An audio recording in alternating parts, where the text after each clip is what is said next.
Assalamualaikum warahmatullahi wabarakatuh. Selamat malam.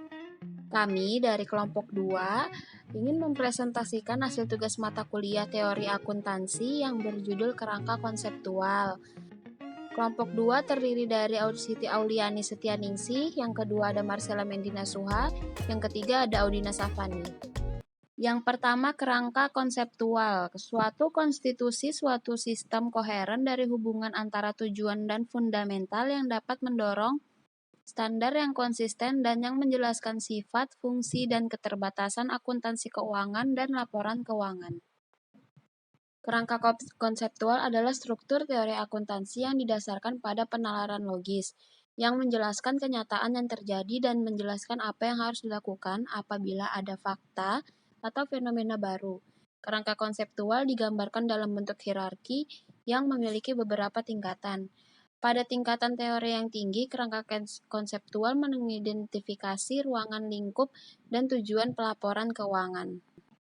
Kegunaan kerangka konseptual yang pertama sebagai pedoman dalam menentukan standar akuntansi, yang kedua sebagai kerangka referensi untuk memecahkan masalah akuntansi, yang ketiga sebagai dasar membuat pertimbangan dalam menyajikan laporan keuangan, dan yang keempat meningkatkan daya banding dengan cara mengurangi berbagai alternatif metode akuntansi yang ada. Tujuan laporan keuangan. SFAC nomor 8 secara umum merumuskan 3 tujuan pelaporan keuangan, yaitu yang pertama, menyediakan informasi keuangan tentang pelaporan entitas yang bermanfaat bagi investor, memberi pinjaman dan kreditor yang sudah ada maupun yang potensial dalam membuat keputusan mengenai penyediaan sumber daya kepada entitas pelapor.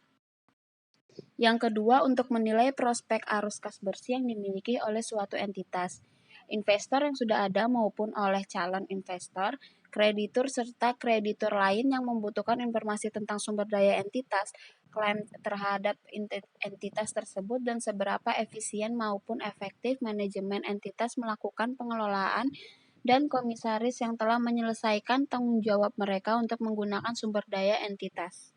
Yang ketiga, tujuan umum laporan keuangan menyediakan informasi tentang posisi keuangan dari pelaporan suatu entitas, yaitu informasi tentang sumber daya ekonomi dan klaim terhadap sumber daya ekonomi tersebut dalam pelaporan entitas. Karakteristik kualitatif informasi akuntansi menurut SFAC atau Statement of Financial Accounting Concepts itu ada 1.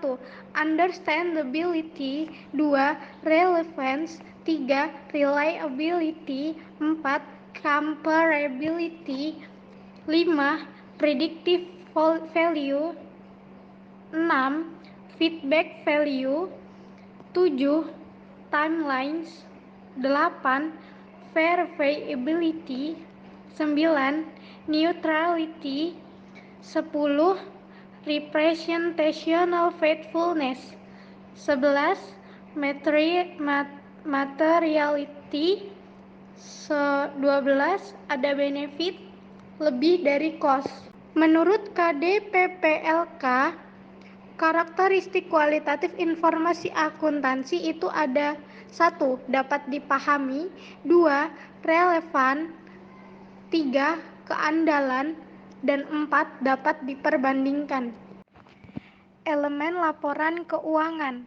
Pada elemen laporan keuangan itu ada beberapa hal. 1. Aktiva, 2. Kewajiban, 3. Ekuitas, 4. Investasi oleh pemilik, 5. Distribusi kepada pemilik, 6. Laba komprehensif, 7. Pendapatan, 8. Beban, 9. Keuntungan, 10. Kerugian. Konsep pengakuan dan pengukuran.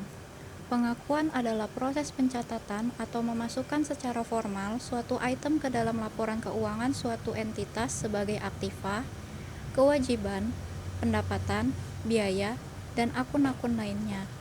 Sedangkan pengukuran adalah pemberian nilai dengan atribut-atribut pengukuran akuntansi pada item tertentu dari suatu transaksi.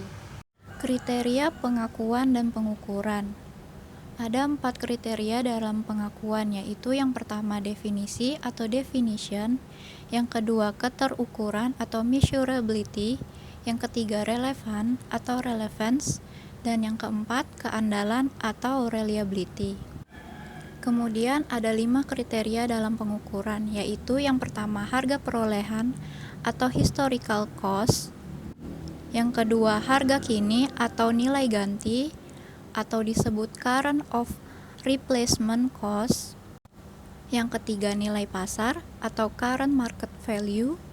Yang keempat nilai bersih yang dapat direalisasikan atau net realizable or settlement value.